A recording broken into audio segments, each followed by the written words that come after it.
سورۃ المائدہ آیت نمبر 33 انما جزاء الذین یحاربون اللہ ورسولہ، بے شک بدلہ ان لوگوں کا جنہوں نے جنگ کی اللہ سے اور اس کے رسول سے، وَيَسْعُونَ فِي الْأَرْضِ فَسَادًا، اور وہ دوڑ دھوپ کرتے ہیں زمین میں فساد کے لیے، ان یقتلوا او یصلبوا او تقطع ایدیہم وارجلہم من خلاف، یہ کہ وہ قتل کر دیے جائیں یا وہ سولی چڑھا دیے جائیں یا کاٹ دیے جائیں ہاتھ ان کے اور پاؤں ان کے مخالف سمت سے، او ینفوا من الارض، یا وہ نکال دیے جائیں اس زمین سے، ذالک لہم خزی، یہ ان کے لیے رسوائی ہے فی الدنیا، دنیا میں، ولہم فی الآخرۃ، اور ان کے لیے آخرت میں عذاب عظیم، عذاب ہے بڑا۔ اس آیت میں اللہ اور اس کے رسول سے جنگ سے مراد حربہ یعنی ڈکیتی یا راہزنی سمجھا جاتا ہے۔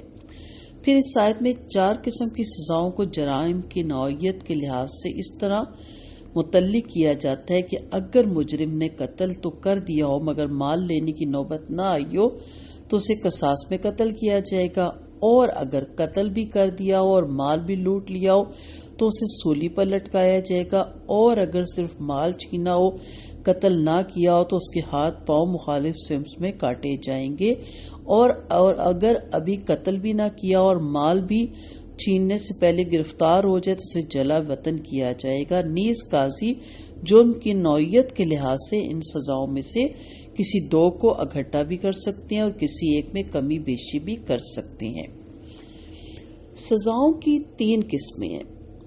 قتل کا اجرا دنیا کی بربادی کا باعث ہے اور اس کی روک لوگوں کی زندگی کا سبب ہے۔ جرائم کی سزاؤں کی 3 قسمیں ہیں: حدود، قصاص اور تعزیرات۔ حدود جن میں اللہ کا حق غالب قرار دیا گیا، ان کی سزا کو حد کہا جاتا ہے۔ شریعت میں حدود صرف 5 ہیں: ڈاکہ، چوری، زنا، تہمت اور شراب۔ حدود میں کسی حکومت یا کسی حاکم اور امیر کو تبدیلی کی اجازت نہیں ہے، ادنا تبدیلی کی بھی اجازت نہیں ہے، یعنی کوڑوں کی تعداد کم کرنا یا سنگسار کو بدلنا، اور نہ ہی زمان اور مکان کے بدلنے کا ان پر کوئی اثر پڑتا ہے، اور نہ ہی امیر اور حاکم اس کو معاف کرنے کا حق رکھتا ہے۔ دوسرا ہے قصاص، دوسرا وہ جن میں حق العبد غالب مانا گیا ہے، اس کی سزا قصاص کہا جاتا ہے۔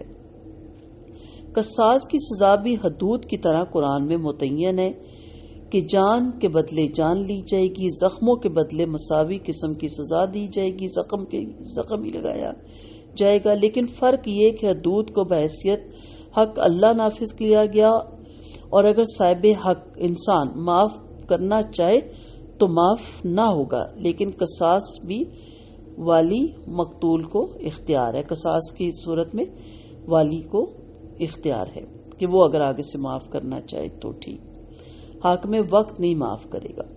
تعزیرات جن جرائم کی سزا کا تعین نہیں ہے، تعزیری سزائیں حالات کے ماتحت ہلکی سے ہلکی بھی کی جا سکتی ہے اور سخت سے سخت بھی دی جا سکتی ہے اور معاف بھی کیا جا سکتا ہے۔ ان میں حکام کے اختیارات بہت وسیع ہے۔ ان آیات کے الفاظ میں عموماً محدثین ایک واقعہ کوٹ کرتے ہیں، قصہ اسقل و اورائنا کا۔ سیدنا انس رضی اللہ عنہ فرماتے ہیں اسقل ہے یا عقل ہے، اور اورینا قبیلے کے کچھ لوگ آپ صلی اللہ علیہ وسلم کے پاس مدینہ میں آئے اور اسلام کا کلمہ پڑھنے لگے۔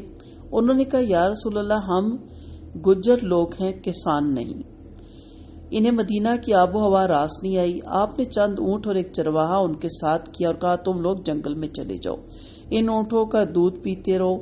وہ ہرا کے پاس اقامت پذیر ہوئے اور اس علاج سے وہ خوب موٹے تازے ہو گئے۔ پھر ان کی نیت میں فطور آ گیا اور اسلام سے مرتد ہو گئے۔ آپ صلی اللہ علیہ وسلم کے چرواہے کی آنکھوں میں گرم سلائیاں پھیر کر اسے کئی طرح کی تکلیفیں پہنچا کر مار ڈالا اور اونٹ بگا کر چلتے بنے۔ آپ کو اطلاع ہوئی، آپ نے انہیں گرفتار کرنے کے لیے آدمی روانہ کیے۔ جب وہ گرفتار ہو گئے تو آپ نے حکم دیا کہ ان کی آنکھوں میں گرم سلائیاں پھیری جائیں، ان کے ہاتھ پاؤں کاٹے جائیں، ہیرا کے کونے میں پھینک دیا جائے، اور وہ اسی حال میں وہاں مر گئی۔ وہ پانی مانگتے تھے لیکن کوئی پانی نہیں دیتا تھا۔ ابو قلادہ کہتے ہیں کہ اس لیے کہ انہوں نے چوری کی، خون کیا، ایمان کے بعد کفر کا راستہ اختیار کیا اور اللہ اس کے رسول سے محاربہ کیا۔ اس واقعے میں محض ڈکیتی ہی کی واردات نہیں بلکہ مکر و فریب سے لوٹ مار، قتل اور مرتد ہونا بھی شامل، اور یہ سب کچھ اللہ اور اس کے رسول سے جنگ اور فساد فی الارض کے ضمن میں آتا ہے۔ علاوہ ازیں اسلام کے خلاف گمراہ کن پروپیگنڈا، مجرمانہ سازشیں، اسلامی حکومت سے غداری اور بغاوت، یہ سب کچھ اللہ اور اس کے رسول سے جنگ اور فساد فی الارض کے ضمن میں آ سکتا ہے مگر ڈکیتی کے ضمن میں نہیں آتا۔ لہٰذا اس آیت کے مفہوم کو اپنے وسیع مفہوم ہی پر محمول کرنا چاہیے، اور قاضی ہر جرم کی نوعیت کے مطابق ان سزاؤں میں کمی بیشی کر سکتا ہے۔